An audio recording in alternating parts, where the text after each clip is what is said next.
Adrien et Alex se connaissent depuis l'école primaire. Aujourd'hui, ils ont la bonne vingtaine passée et ils s'entendent toujours aussi bien.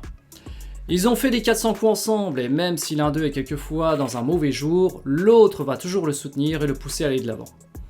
Ils se motivent mutuellement pour aller à la salle de sport et travaillent tous les deux dans le commerce pour des entreprises différentes. Ils ne se sont jamais trahis malgré quelques coups de gueule et ça ne dure jamais bien longtemps. Un autre ami à eux les a invités pour une soirée événement afin de fêter son embauche. Et il a fait également venir de nombreuses jeunes femmes. Adrien et Alex se préparent donc pour cette soirée et s'habillent en conséquence. Et oui, ils sont tous les deux célibataires, ils veulent marquer le coup. Ils arrivent tous les deux donc en même temps devant la porte d'entrée et l'ami qui les a invités leur ouvre la porte. L'ambiance est au rendez-vous avec bonne musique, alcool et amuse-gueule. Ils rentrent donc dans l'appartement et font la connaissance de plusieurs personnes. Nos deux amis sont détendus et naturels. Mais l'hôte de la soirée leur présente Caroline, une étudiante en médecine très charmante. Adrien reste naturel sans changer quoi que ce soit. En revanche, Alex soudainement montre un autre visage et commence à se vanter de ses exploits. Il lui explique ce qu'il compte mettre en œuvre pour réussir, lui parle de sa nouvelle voiture et a même la fâcheuse tendance à faire des comparaisons avec Adrien en se moquant de lui. Bien qu'au début il souriait, Adrien à la longue commence à s'échauffer et lui jette des regards d'avertissement, comme s'il lui demandait de se calmer. Mais malgré cela, Alex continue à surjouer devant Caroline, qui ne tarde pas à remarquer la manigance. Adrien empoigne Alex et le prend en aparté dans un coin de la pièce et lui explique. Mais Alex rétorque et n'est pas décidé à changer son comportement. Adrien donc décide de couper court et de s'en aller. Il ne reconnaît plus son ami. Alors peut-être que cette histoire t'est familière. Il est possible que tu aies connu quelqu'un de ton entourage que tu pensais bien connaître. Mais en fonction de l'endroit ou du type de personne présente, celui-ci a soudainement changé de visage et tu ne l'as plus reconnu. Tu as peut-être même été déçu ou blessé, ou alors au contraire, tu as découvert quelqu'un qui paraissait timide dans la vie de tous les jours, et à une occasion particulière, il a pris le contrôle de la situation et s'est montré étonnamment à son aise avec des compétences que tu ne soupçonnais pas. Se pose alors la question fatidique. Combien de versions de nous-mêmes existent-ils et quel est vraiment notre vrai nous? On va donc commencer par le contexte et l'environnement. Selon l'endroit où tu te trouves, toi-même, tu peux te sentir plus ou moins à ton aise. Si par exemple tu n'as jamais parlé devant un public et que là d'un coup je te place devant un pupitre à devoir faire un discours devant plusieurs personnes, même devant tes amis ou ta famille, tu pourras te retrouver bien petit. Même si tu es de nature dynamique, plutôt sociable et pas spécialement avec des problèmes de confiance en toi, cette situation va certainement te mettre mal à l'aise. Pourquoi ? Eh bien, parce que c'est hors de ta zone de compétence, tout simplement. Tu n'es pas habitué à ce genre d'exercice. Et les autres qui te connaissent habituellement de nature plutôt expressive pourront se voir surpris de te voir en état de sidération, avec une posture nerveuse, des mots qui sortent à peine de ta bouche et un regard fuyant.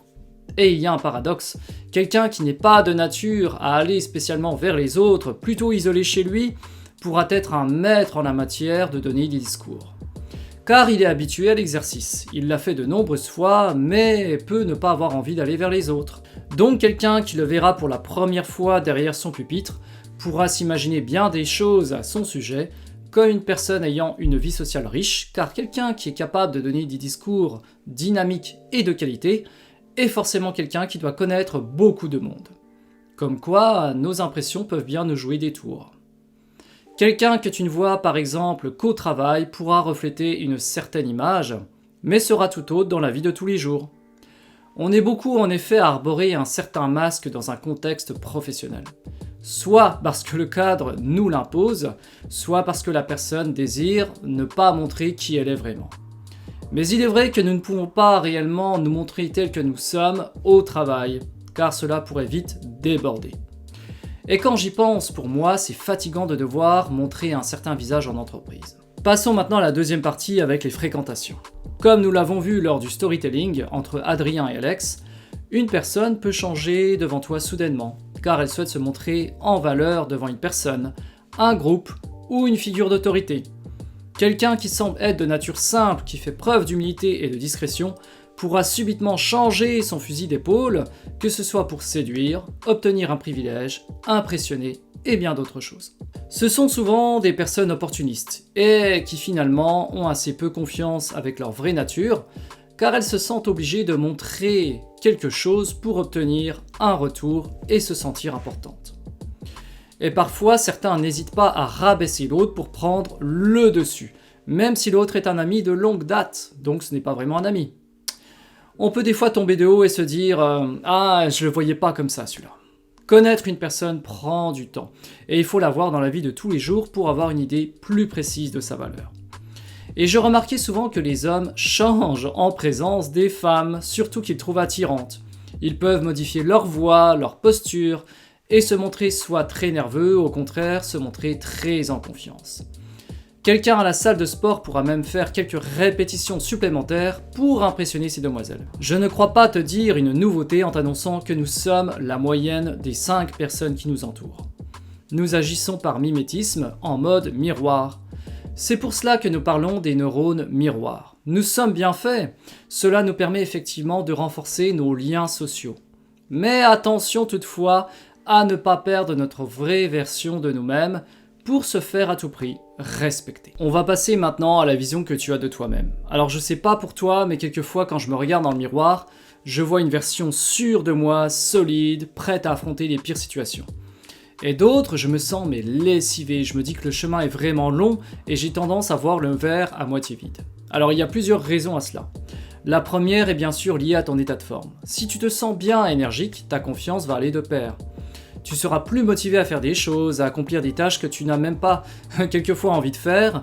Et quelqu'un qui te voit sous ton meilleur jour pourra se dire que tu es quelqu'un d'avenant, dynamique. Mais s'il te voit sous un jour sombre, il dira de toi que tu es renfermé, déprimé et peu fréquentable.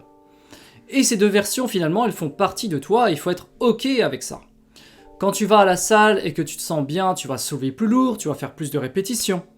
Tu auras envie de parler à plus de monde, de sociabiliser, et s'il arrive des bricoles, tu seras plus armé pour les affronter, et tu utiliseras plus ton cerveau rationnel.